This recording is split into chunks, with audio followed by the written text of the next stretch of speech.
ನಮಸ್ಕಾರ ಎಲ್ಲರಿಗೂ. ಈ ವಿಡಿಯೋಲಿ ನಾವು ಎಂಟ್ರಿ ಲೋಡ್ ಹಾಗೂ ಎಕ್ಸಿಟ್ ಲೋಡ್ ಅಂದರೆ ಏನು ಅನ್ನೋದನ್ನು ನೋಡೋಣ, ಸರಿನಾ? ಈಗ ಮೊದಲಿಗೆ ನಾನು ಒಂದು ಉದಾಹರಣೆಯನ್ನು ತಗೊಂಡು ಎಂಟ್ರಿ ಲೋಡ್ ಅಂದರೆ ಏನು ಅಂತ ಹೇಳ್ತೇನೆ, ಮತ್ತೆ ಎಕ್ಸಿಟ್ ಲೋಡ್ನ ಬಗ್ಗೆ ಹೇಳ್ತೇನೆ, ಸರಿನಾ? ಈಗ ಇದು ನೀವು ಆಯಿತಾ? ನೀವು ಒಂದು ಸಿನಿಮಾವನ್ನು ಮಾಡಿದ್ದೀರಿ ಅಂತೇಳಿ ತಿಳ್ಕೊಳ್ಳಿ. ನೀವು ಒಂದು ಸಿನಿಮಾವನ್ನು, ಒಂದು ಮೂವಿಯನ್ನು, ಒಂದು ಚಲನಚಿತ್ರವನ್ನು ಮಾಡಿದ್ದೀರಿ. ಆದರೆ ಈ ಚಲನಚಿತ್ರವನ್ನು ನೋಡುವವರಿಲ್ಲ, ಚಲನಚಿತ್ರ ನೋಡಲಿಕ್ಕೆ ಯಾರೂ ಬರ್ತಾ ಇಲ್ಲ, ಆಯಿತಾ? ಏನಿದರ ಸಮಸ್ಯೆ ಅಂತ ನೋಡುವಾಗ ನೀವು ಕೆಲವೊಂದು ವಿಷಯಗಳನ್ನು, ಕೆಲವೊಂದು ಮಾಡಬೇಕಾದ್ದನ್ನು ಮಾಡಲಿಲ್ಲ. ಏನದು ಅಂದರೆ ಇವೆಲ್ಲ. ನೀವು ಪಬ್ಲಿಸಿಟಿ ಮಾಡಬೇಕಿತ್ತು, ಪೇಪರಲ್ಲಿ, ಟಿ ವಿಯಲ್ಲಿ, ಸೋಷಿಯಲ್ ಮೀಡಿಯಾದಲ್ಲಿ ನಿಮ್ಮ ಸಿನಿಮಾ ಬಗ್ಗೆ ನೀವು ಹೇಳಬೇಕಿತ್ತು, ಹೀಗೊಂದು ಸಿನಿಮಾ ಇದೆ ಅಂಥೇಳಿ, ಆಯಿತಾ? ಇಲ್ಲದಿದ್ದರೆ ಜನರಿಗೆ ಹೇಗೆ ಗೊತ್ತಾಗ್ತದೆ ಒಂದು ಸಿನಿಮಾ ನೀವು ಮಾಡಿದ್ದೀರಿ ಅಂಥೇಳಿ, ಅಲ್ವಾ? ಸೊ ನೀವು ಅದನ್ನು ಮಾಡಲಿಲ್ಲ, ಅದನ್ನು ಮಾಡಿದ್ರಿ ಅಂಥೇಳಿ ತಿಳ್ಕೊಳ್ಳಿ, ಆಯಿತಾ? ಇದನ್ನು ಮಾಡಿದ್ರಿ, ಈಗ ಮಾಡಲಿಲ್ಲ ಅಂತ ಗೊತ್ತಾಯಿತು, ಮಾಡಿದ್ರಿ ಅದನ್ನು. ನೆಕ್ಸ್ಟ್, ರಿಲೀಸ್ ಡೇಟ್ನ ಬಗ್ಗೆ ಒಂದು ಟ್ರೈಲರನ್ನು ರಿಲೀಸ್ ಮಾಡಿ ಹಾಕಿದ್ರಿ. ಈಗ ಸಿನಿಮಾ ಅಂದಾಗ ಅದಕ್ಕೊಂದು ಟ್ರೈಲರ್ ಇರ್ತದೆ, ಟೀಸರ್ ಇರ್ತದೆ, ಅಲ್ವಾ? ಸೊ ಟೀಸರ್, ಟ್ರೈಲರ್ ಎಲ್ಲ ಮಾಡಿ ಅದರಲ್ಲಿ ರಿಲೀಸ್ ಡೇಟನ್ನು ನೀವು ಹೇಳಿ, ಆ ರಿಲೀಸ್ ಡೇಟನ್ನು ಬೇರೆ ದೊಡ್ಡ ದೊಡ್ಡ ಥಿಯೇಟರ್ಸ್ನೊಟ್ಟಿಗೆ ಫಿಕ್ಸ್ ಮಾಡಿ ಎಲ್ಲ ಮಾಡಿದ್ರಿ ಅಂತ ಮಾಡಿ. ಹಾಗೂ ಅದರ ಮುಂಚೆ ಸೆನ್ಸರ್ ಬೋರ್ಡಿಗೆ ಹೋಗಿ ಸರ್ಟಿಫಿಕೇಟ್ ತಗೊಂಡ್ರಿ ಅಂತೇಳಿ ಮಾಡಿ, ಆಯಿತಾ? ಈ ಇಷ್ಟನ್ನು ನೀವು ಮಾಡಿದರೆ ನಿಮ್ಮ ಸಿನಿಮಾದ ಬಗ್ಗೆ ಜನರಿಗೆ ಗೊತ್ತಾಗ್ತದೆ. ನೀವು ಇದನ್ನು ಮೊದಲಿಗೆ ಮಾಡಿರಲಿಲ್ಲ, ಹಾಗಾಗಿ ಜನರಿಗೆ ಇದರ ಬಗ್ಗೆ ಗೊತ್ತಾಗಲಿಲ್ಲ, ಹಾಗಾಗಿ ಜನರು ಅದನ್ನು ನೋಡಲಿಲ್ಲ. ನೀವು ಇವೆಲ್ಲದನ್ನು ಮಾಡಿದ ಮೇಲೆ ಜನರಿಗೆ ನಿಮ್ಮ ಸಿನಿಮಾ ಬಗ್ಗೆ ಗೊತ್ತಾಯಿತು, ಅವರು ಬಂದು ನೋಡಿದರು ಅದನ್ನ, ಸರಿನಾ? ಈಗ ಇದನ್ನೆಲ್ಲ ಮಾಡಲಿಕ್ಕೆ ದುಡ್ಡು ಬೇಕು, ಹಣ ಬೇಕು, ಅಲ್ವಾ? ಪಬ್ಲಿಸಿಟಿ, ಆ್ಯಡ್ ಎಲ್ಲ ಕೊಡಲಿಕ್ಕೆ ಹಣ ಬೇಕು, ಟೀಸರ್, ಟ್ರೈಲರ್ ಮಾಡಲಿಕ್ಕೆ ಹಣ ಬೇಕು, ಸೆನ್ಸರ್ ಬೋರ್ಡ್ನಲ್ಲಿ ಸರ್ಟಿಫಿಕೇಟ್ ಬೇಕಂತಾದರೆ ಅಲ್ಲಿ ಕೂಡ ದುಡ್ಡು ಕೊಡಬೇಕು. ಸೊ ಇವೆಲ್ಲದನ್ನು ಮಾಡಲಿಕ್ಕೆ ಹಣ ಬೇಕು. ಈ ಹಣ ಎಲ್ಲಿ ಸಿಗ್ತದೆ, ಎಲ್ಲಿಂದ ಬರ್ತದೆ ಅಂದರೆ ಮೊದಲಿಗೆ ಪ್ರೊಡ್ಯೂಸರ್ ಕೊಡಬೇಕು. ಮತ್ತೆ ಜನರು ಸಿನಿಮಾ ನೋಡಿದ ಮೇಲೆ ಅದರಲ್ಲಿ ಬರುವಂತಹ ಪ್ರಾಫಿಟ್ನಿಂದ ಈ ಖರ್ಚುಗಳು ಕವರ್ ಆಗ್ತದೆ, ಅಲ್ವಾ? ಹೀಗೆಯೇ ಮ್ಯೂಚುವಲ್ ಫಂಡ್ಗಳು. ಈಗ ಒಂದು ಕಂಪನಿ, ಅಸೆಟ್ ಮ್ಯಾನೇಜ್ಮೆಂಟ್ ಕಂಪನಿ ಒಂದು ಹೊಸ ಮ್ಯೂಚುವಲ್ ಫಂಡನ್ನು ಶುರು ಮಾಡ್ತಿದೆ ಅಂತ ಆದರೆ NFO ಬಿಡ್ತದೆ, ಅಂದರೆ ನ್ಯೂ ಫಂಡ್ ಆಫರ್ ಬಿಡ್ತದೆ, ಆಯಿತಾ? ನ್ಯೂ ಫಂಡ್ ಆಫರ್ ಬಿಟ್ಟಾಗ ಯಾರು ಬೇಕಾದರೂ ಬಂದು ಅದನ್ನು ಜಾಯಿನ್ ಆಗ್ಬೋದು. ಆದರೆ ಈ ಅಸೆಟ್ ಮ್ಯಾನೇಜ್ಮೆಂಟ್ ಕಂಪನಿ ಒಂದು ಹೊಸ ಮ್ಯೂಚುವಲ್ ಫಂಡನ್ನು ಶುರು ಮಾಡ್ತಿದೆ ಅಂತ ಹೇಳಿ ಜನರಿಗೆ ಗೊತ್ತಾಗೋದು ಹೇಗೆ, ಅಲ್ವಾ? ಗೊತ್ತಾಗ್ಲಿಕ್ಕೆ ಏನು ಮಾಡಬೇಕಂದ್ರೆ ಪಬ್ಲಿಸಿಟಿ ಮಾಡಬೇಕು.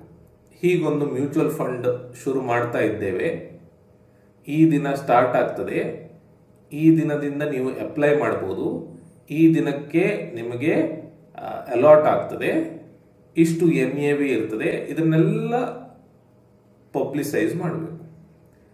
ಒಂದೇ ಟಿ ವಿಯಲ್ಲಿ ಅಥವಾ ಈ ನ್ಯೂಸ್ ಚಾನಲ್ಸ್ ಅಂದರೆ ಸ್ಟಾಕ್ ರಿಲೇಟೆಡ್ ನ್ಯೂಸ್ ಚಾನಲ್ಸ್ನಲ್ಲಿ ಅಥವಾ ಸೋಷಿಯಲ್ ಮೀಡಿಯಾದಲ್ಲಿ ಅಥವಾ ಬೇರೆ ಯಾವುದರಲ್ಲಾದರೂ ಪಬ್ಲಿಸೈಸ್ ಮಾಡಬೇಕು. ನೆಕ್ಸ್ಟ್, ಒಂದು ಮ್ಯೂಚುವಲ್ ಫಂಡ್ ಬಿಡ್ತಾರೆ ಅಂತ ಆದಾಗ ಅದಕ್ಕೆ ಲೀಗಲ್ ಫಾರ್ಮಾಲಿಟೀಸ್ ಇರ್ತದೆ, ಅವನ್ನೆಲ್ಲ ಮಾಡಬೇಕು ದುಡ್ಡು ಕೊಟ್ಟು, ಅಲ್ವಾ? ಇನ್ನು ಏಜೆಂಟ್ಸ್ ಇರ್ತಾರೆ ಅಥವಾ ಬ್ರೋಕರ್ಸ್ ಇರ್ತಾರೆ ಅಥವಾ ಡಿಸ್ಟ್ರಿಬ್ಯೂಟರ್ಸ್ ಇರ್ತಾರೆ ಮ್ಯೂಚುವಲ್ ಫಂಡ್ನದ್ದು, ಅವರಿಗೆ ಹೇಳಬೇಕು, ನೋಡಿ ನಮ್ಮ ಮ್ಯೂಚುವಲ್ ಫಂಡ್ ಬಗ್ಗೆ ಹೇಳಿ, ಹೊಸ ಫಂಡ್ನ ಬಗ್ಗೆ ಹೇಳಿ, ಜನರನ್ನು ಕರ್ಕೊಂಡು ಬನ್ನಿ, ಜನರನ್ನು ಇದಕ್ಕೆ ರಿಜಿಸ್ಟರ್ ಆಗುವಾಗೆ ಹೇಳಿ ಅಂತ ಹೇಳಿ ಎಲ್ಲ ಹೇಳಬೇಕು. ಯಾರು? AMC ಅವರು. ಸೊ ಇದನ್ನೆಲ್ಲ ಮಾಡಲಿಕ್ಕೆ ದುಡ್ಡು ಖರ್ಚಾಗ್ತದೆ, ಆಯಿತಾ? ಇದನ್ನೆಲ್ಲ ಮಾಡಲಿಕ್ಕೆ ದುಡ್ಡು ಖರ್ಚಾಗ್ತದೆ.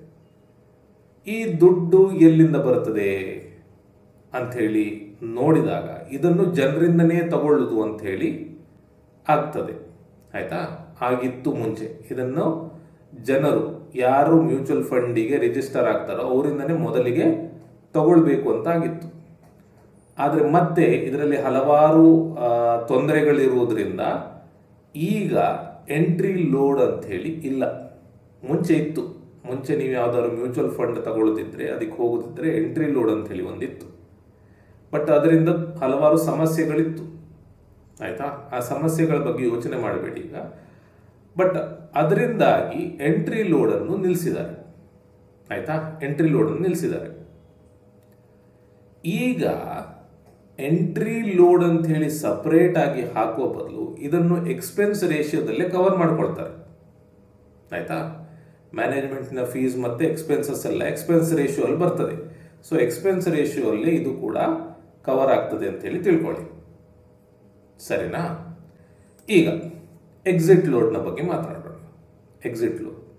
ಎಂಟ್ರಿ ಲೋಡ್ ಅಂದರೆ ಏನು? ಎಂಟ್ರಿ ಲೋಡ್ ಅಂದರೆ ಮ್ಯೂಚುವಲ್ ಫಂಡನ್ನು ನೀವು ಖರೀದಿ ಮಾಡುವಾಗ ಕೊಡುವಂತಹ ಒಂದು ಫೀಸ್. ಆಯಿತಾ. ದುಡ್ಡು. ಈಗ ನೀವು ಶಾಲೆಗೆ ಸೇರುವಾಗ ಮೊದಲಿಗೆ ದುಡ್ಡು ಕೊಡ್ತೀರಲ್ವಾ, ಡೊನೇಷನ್ ಅಂಥೇಳಿ, ಆ ತರಹ ಅಂಥೇಳಿ ತಿಳ್ಕೊಳ್ಳಿ. ಅದೇ ಅಲ್ಲ ಸುಮ್ಮನೆ ಒಂದು ಉದಾಹರಣೆ ಕೊಟ್ಟಿದ್ದು, ಆ ತರಹ ಅಂತ. ಆಯಿತಾ. ಇನ್ನು ಎಕ್ಸಿಟ್ ಫೀಸ್ನ ಬಗ್ಗೆ ಮಾತಾಡೋಣ. ಒಂದು ಉದಾಹರಣೆ ತಗೊಳ್ಳೋಣ. ಇವರಿಷ್ಟು ಜನರು 5 ಜನ ಇದ್ದಾರೆ ಅಂತೇಳಿ ತಿಳ್ಕೊಳ್ಳಿ. ಇದು ನೀವು.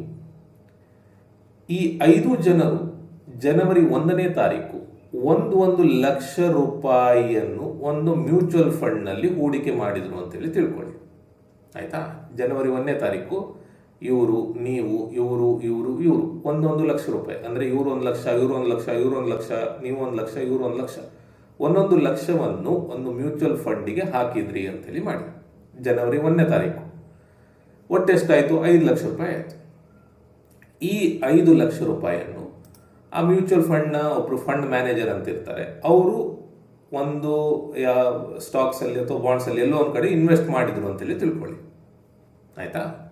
ಸೊ ಜನವರಿ 1ನೇ ತಾರೀಕು 5 ಲಕ್ಷ ರೂಪಾಯಿಯನ್ನು ಈ ಫಂಡ್ ಮ್ಯಾನೇಜರ್ ಯಾವುದೋ ಒಂದು ಅಸೆಟ್ನಲ್ಲಿ ಇನ್ವೆಸ್ಟ್ ಮಾಡಿದರು ಅಂತೇಳಿ ತಿಳ್ಕೊಳ್ಳಿ. ಆಯಿತಾ. ಈಗ ಜನವರಿ 2ನೇ ತಾರೀಕು ನಿಮಗೆ ಮನಸ್ಸು ಚೇಂಜ್ ಆಯಿತು, ಅಥವಾ ನಿಮಗೆ ಹಣ ಬೇಕಾಯಿತು, ಅಥವಾ ಯಾವುದೋ ಒಂದು ಕಾರಣಕ್ಕೆ ನೀವೇನು ಮಾಡ್ತೀರಿ ಅಂದರೆ ಈ ಮ್ಯೂಚುವಲ್ ಫಂಡ್ ಕಂಪನಿಯವರ ಹತ್ರ ಅಥವಾ ಈ ಒಂದು ಮ್ಯೂಚುವಲ್ ಫಂಡಿನವ್ರ ಹತ್ರ ನೀವು ನಿನ್ನೆ ಕೊಟ್ಟಂತಹ 1 ಲಕ್ಷ ರೂಪಾಯಿಯನ್ನು ವಾಪಸ್ ಕೇಳ್ತೀರಿ. ಆಯಿತಾ. ಜನವರಿ 1ನೇ ತಾರೀಕು ನೀವು 1 ಲಕ್ಷ ರೂಪಾಯಿ ಕೊಟ್ಟಿದ್ರಿ ಮ್ಯೂಚುವಲ್ ಫಂಡಿಗೆ. ಜನವರಿ 2ನೇ ತಾರೀಕು ಆ 1 ಲಕ್ಷ ರೂಪಾಯಿಯನ್ನು ವಾಪಸ್ ಕೇಳ್ತಿದ್ದೀರಿ ಅಂತ ಮಾಡಿ. ಇದರಿಂದ ಹಲವಾರು ಸಮಸ್ಯೆಗಳು ಮ್ಯೂಚುವಲ್ ಫಂಡ್ ಕಂಪನಿಗೆ ಆಗ್ತದೆ. ಸರಿನಾ. ಈ ಮ್ಯೂಚುವಲ್ ಫಂಡ್ ಉಂಟಲ್ಲ, ಕಂಪನಿ ಉಂಟಲ್ಲ, ಎಲ್ಲರಿಂದ ಬಂದಂತಹ 5 ಲಕ್ಷ ರೂಪಾಯಿಯನ್ನು ಹೂಡಿಕೆ ಮಾಡಿದೆ, ಇನ್ವೆಸ್ಟ್ ಮಾಡಿದೆ. ಈಗ ಸಡನ್ ಆಗಿ ನೀವು ಬಂದು ನಿನ್ನೆ ಕೊಟ್ಟಿದ್ದು 1 ಲಕ್ಷ ರೂಪಾಯಿ ವಾಪಸ್ ಕೊಡಿ ಅಂದರೆ ಇವರು ಎಲ್ಲಿಂದ ಕೊಡ್ತಾರೆ ಅಲ್ವಾ. ಅಷ್ಟು ಸುಲಭವಾಗಿ ಇವರು ಹೂಡಿಕೆ ಮಾಡಿದ್ದನ್ನು ತೆಗೆದುಕೊಡ್ಲಿಕ್ಕೆಲ್ಲ ಆಗೋದಿಲ್ಲ. ಆಯಿತಾ. ಇವ್ರು ಏನು ಮಾಡಬೇಕಂದ್ರೆ, ಇಂಥದ್ದೇ ಯಾವುದಾದ್ರೂ ಕೇಸ್ ಬರ್ತದೆ ಅಂದರೆ ಹೀಗೆ ಯಾರಾದರೂ ಕೊಟ್ಟವರು ಕೂಡಲೇ ತಗೊಳ್ತಾರೆ ಅಂಥೇಳಿ ಸ್ವಲ್ಪ ಹಣವನ್ನು ಇನ್ವೆಸ್ಟ್ ಮಾಡದೆ ಇಟ್ಟಿರಬೇಕು. ಆಯಿತಾ. ಉದಾಹರಣೆಗೆ ಈ 5 ಲಕ್ಷ ರೂಪಾಯಿ ಉಂಟಲ್ಲ, ಇದರಲ್ಲಿ 1 ಲಕ್ಷ ರೂಪಾಯಿ ಸೈಡಿಗೆ ಇಟ್ಟವರು ಬರೀ 4 ಲಕ್ಷ ರೂಪಾಯಿಯನ್ನು ಹೂಡಿಕೆ ಮಾಡಿರಬೇಕು. ಯಾಕೆ? 1 ಲಕ್ಷ ರೂಪಾಯಿ ಯಾರಾದರೂ ಮತ್ತೆ ಕೇಳ್ತಾರೆ, ನಾಳೆ ನಾಡ್ದರಲ್ಲಿ ಕೇಳ್ತಾರೆ ಅಂತ ಹೇಳಿ ಇಟ್ಟಿರಬೇಕು. ಹೀಗೆ ಇಟ್ಟಿದ್ರೆ ಇಷ್ಟು ಜನರಿಗೆ ತೊಂದರೆ ಅದರಿಂದ ಅಲ್ವಾ. ಬರೀ 4 ಲಕ್ಷ ರೂಪಾಯಿ ಇನ್ವೆಸ್ಟ್ ಮಾಡಿದಾಗ ಆಗ್ತದೆ, 1 ಲಕ್ಷ ಸುಮ್ಮನೆ ಕೂತಾಗ ಆಗ್ತದೆ. ಈಗ ನಿಮಗೆ 1 ಲಕ್ಷ ರೂಪಾಯಿ ಬೇಕಾಯಿತು ಅನ್ನುವ ಕಾರಣಕ್ಕೆ ಇವರಿಗೆಲ್ಲ ಬೇಕಾಯ್ತಂತಿಲ್ಲ, ಇವರೆಲ್ಲ ಇನ್ವೆಸ್ಟ್ ಮಾಡಲಿಕ್ಕೆ ಬಂದವರು. ಸೊ ನೀವು ಇವತ್ತು ವಿಡ್ರಾ ಮಾಡ್ತಿದ್ದೀರಿ ಅಂತ ಹೇಳಿ ಇವ್ರಿಗೆ ತೊಂದರೆ ಆಗಬಾರ್ದು ಅಲ್ವಾ. ಅದಕ್ಕೆ ಈ mutual fund company exit load ಅಂತೇಳಿ ಇಡ್ತಾರೆ. ಸೊ ಇನ್ವೆಸ್ಟ್ ಮಾಡಿದ ಕೂಡಲೇ ಅದನ್ನು ವಾಪಸ್ ಕೇಳಬಾರ್ದು. ಆಯ್ತಾ. ಅದನ್ನು ತಡೆಗಟ್ಟಲಿಕ್ಕೆ ಈ mutual fund company exit load ಅಂತೇಳಿ ಇಡ್ತಾರೆ. ಆಯ್ತಾ? ಸೊ ಎಕ್ಸಿಟ್ ಲೋಡ್ನ ಉದ್ದೇಶವೇ ಅದು. ಯಾರಾದರೂ ಮ್ಯೂಚುವಲ್ ಫಂಡ್ನಲ್ಲಿ ಹೂಡಿಕೆ ಮಾಡಿದರೆ ಸ್ವಲ್ಪ ಸಮಯ ಹೂಡಿಕೆ ಆಗಿಯೇ ಇರಬೇಕು, ಅದನ್ನ ವಾಪಸ್ ಕೇಳಬಾರ್ದು ಅಂತ ಹೇಳಿ. ಆಯ್ತಾ? ಸೊ ಯಾರಾದರೂ ವಾಪಸ್ ಕೇಳಿದರೆ ಆ ಎಕ್ಸಿಟ್ ಲೋಡನ್ನು ಹಾಕ್ತಾರೆ. 0.05 ಅಥವಾ 0.1% ಹೀಗೆಲ್ಲ ಇರ್ತದೆ. ಅಂದರೆ ಈ 1 ಲಕ್ಷ ರೂಪಾಯಿ ಉಂಟು, 0.1% ಎಕ್ಸಿಟ್ ಲೋಡ್ ಅಂತ ಆದರೆ ಈ 1 ಲಕ್ಷ ರೂಪಾಯಿಯಿಂದ 0.1% ಕಮ್ಮಿ ಮಾಡಿ ನಿಮಗೆ ಕೊಡ್ತಾರೆ. ನೀವು ಜನವರಿ 1ನೇ ತಾರೀಕು 1 ಲಕ್ಷ ಕೊಟ್ಟಿದ್ರಿ, 2ನೇ ತಾರೀಕು ನೀವು ವಾಪಸ್ ಕೇಳಿದರೆ 1 ಲಕ್ಷವೇ ನಿಮ್ಗೆ ವಾಪಸ್ ಕೊಡೋದಿಲ್ಲ. ಇದರಿಂದ ಸ್ವಲ್ಪ ಪೆನಲ್ಟಿ, ದಂಡವನ್ನು ವಿಧಿಸಿ ನಿಮಗೆ ಈ ಎಷ್ಟು ಉಳಿತದೋ ಅಷ್ಟು ದುಡ್ಡು ಕೊಡ್ತಾರೆ. ಆಯ್ತಾ? ಇದಕ್ಕೆ ಎಕ್ಸಿಟ್ ಲೋಡ್ ಅಂತೇಳಿ ಹೇಳ್ತೇವೆ. ಬನ್ನಿ ಈಗ ನಾವು ವೆಬ್ಸೈಟ್ನಲ್ಲಿ ಎಕ್ಸಿಟ್ ಲೋಡ್ ಎಲ್ಲಿ ಉಂಟು ಅಂತ ನೋಡೋಣ. ಸರಿ, ಇಲ್ಲಿ ನೋಡಿದರೆ ನೀವು ಎಕ್ಸಿಟ್ ಲೋಡ್ 0.007% ಅಂತ ಉಂಟು. ಅಂದರೆ ನೀವು ಇವತ್ತು ಮ್ಯೂಚುವಲ್ ಫಂಡಿಗೆ ದುಡ್ಡು ಕೊಟ್ಟು ಇನ್ನೊಂದು ಸ್ವಲ್ಪ ದಿನದಲ್ಲಿ ದುಡ್ಡು ತೆಗೆದರೆ ನಿಮ್ಮ ಹಣದಿಂದ ಇಷ್ಟು ದುಡ್ಡನ್ನು ಕಡಿತ ಮಾಡಿ ಅವರು ನಿಮಗೆ ಕೊಡ್ತಾರೆ. ಆಯಿತಾ? ಎಂಟ್ರಿ ಲೋಡ್ ಇಲ್ಲ, ಎಕ್ಸಿಟ್ ಲೋಡ್ ಮಾತ್ರ. ಇದು ನಿಮಗೆ ಕಂಪನಿಯ ಫ್ಯಾಕ್ಟ್ ಶೀಟ್ನಲ್ಲೂ ಸಿಗ್ತದೆ. ಈಗ ಇಲ್ಲಿ ನೋಡಿ, ಎಂಟ್ರಿ ಲೋಡ್ ನಾಟ್ ಅಪ್ಲಿಕೇಬಲ್ ಅಂತ ಉಂಟು, ಅಂದರೆ ಎಂಟ್ರಿ ಲೋಡ್ ಇಲ್ಲ ಅಂತ. ಆಯಿತಾ? Exit load as a percentage ಅಂತ ಉಂಟು. ನೋಡಿ, ಇಲ್ಲಿ ನೀವು ಜನವರಿ 1ನೇ ತಾರೀಕು ಖರೀದಿ ಮಾಡಿ ಅದೇ ದಿನ ಕೇಳಿದರೆ ಇಷ್ಟು ಪರ್ಸೆಂಟೇಜ್ ಕಡಿತ ಮಾಡ್ತಾರೆ. 2ನೇ ತಾರೀಕು ಕೇಳಿದರೆ ಇಷ್ಟು ಪರ್ಸೆಂಟ್ ಕಡಿತ ಮಾಡ್ತಾರೆ. 3ನೇ ತಾರೀಕು ಕೇಳಿದರೆ ಇಷ್ಟು ಪರ್ಸೆಂಟ್ ಕಡಿತ ಮಾಡಿ ಕೊಡ್ತಾರೆ ನಿಮಗೆ.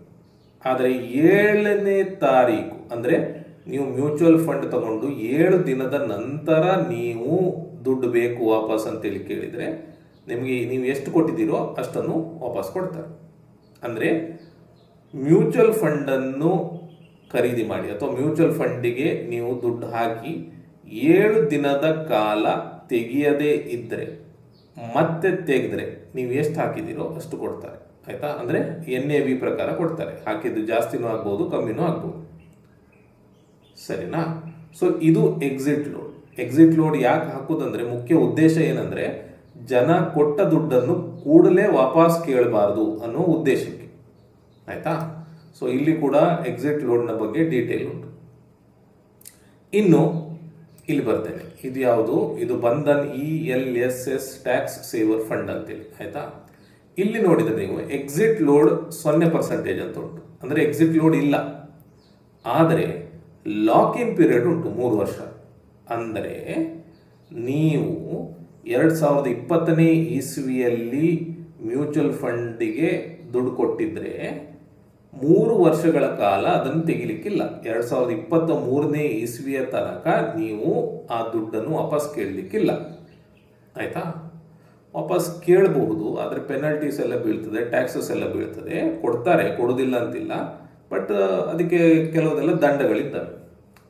ಬಟ್ ಲಾಕ್ ಇನ್ ಪೀರಿಯಡ್ ಅಂದರೆ ಅದೇ, ನೀವು ತಗೊಂಡು ಇಂತಿಷ್ಟು ವರ್ಷ ವಾಪಸ್ ಕೇಳಲಿಕ್ಕಿಲ್ಲ ಅಂಥೇಳಿ. ಆಯಿತಾ? ಇದಕ್ಕೆ ಎಕ್ಸಿಟ್ ಲೋಡ್ 0, ಯಾಕಂದರೆ 3 ವರ್ಷ ಕೇಳಲಿಕ್ಕಿಲ್ಲ ಅಂತ ಹೇಳಿದಾರಲ್ಲ, ಹಾಗೆ. ಅದೇ ನೀವು ಇಲ್ಲಿ ಬಂದರೆ, ಇದು ನಾವು ಕಳೆದ ವಿಡಿಯೋ ನೋಡಿದ್ದ ಫಂಡೇ ನಿಪಾನ್ ಇಂಡಿಯಾ ಲಿಕ್ವಿಡ್ ಫಂಡ್. ಇಲ್ಲಿ ಎಕ್ಸಿಟ್ ಲೋಡ್ ಇಷ್ಟು, ಲಾಕ್ ಇನ್ ಇಲ್ಲ, ನೋ ಲಾಕ್ ಇನ್ ಅಂತ. ಅಂದರೆ ಇವತ್ತು ನೀವು ಮ್ಯೂಚುವಲ್ ಫಂಡಿಗೆ ದುಡ್ಡು ಕೊಟ್ಟು ನಾಳೆನೂ ತೆಗಿಬೋದು ಅನ್ನೋ ಅರ್ಥ. ಆಯಿತಾ? ಬಟ್ ತೆಗೆದ್ರೆ ಎಷ್ಟು ದುಡ್ಡು ಆಗ್ತದೆ, ಎಷ್ಟೆಷ್ಟು ಅಂತೇಳಿ ಇಲ್ಲಿ ಕೊಟ್ಟಿರ್ತಾರೆ. ಅರ್ಥ ಆಯ್ತಾ? ಸರಿ.